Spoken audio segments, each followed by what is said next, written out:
سلطنت عثمانیہ کے خلاف مغربی سازشوں پر برصغیر کے مسلمان سراپا احتجاج بن گئے تھے۔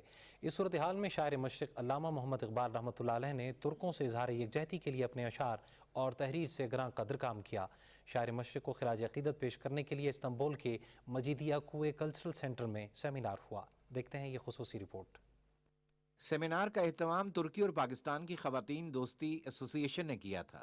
تقریب میں بڑی تعداد میں ادیبوں، دانشوروں، طلباء اور زندگی کے مختلف شعبوں سے تعلق رکھنے والے افراد نے شرکت کی۔ اس موقع پر استنبول یونیورسٹی میں شعبہ اردو کے سربراہ ڈاکٹر خلیل توقار، ڈاکٹر جلال سویدان اور علامہ اقبال کے فکر اور فلسفے پر پی ایچ ڈی کرنے والے محمد حنیف خان نے کہا کہ 20ویں صدی میں جن شخصیات نے امت مسلمہ کی فکری طور پر رہنمائی کی، ان میں علامہ محمد اقبال کا نام نمایاں ہے۔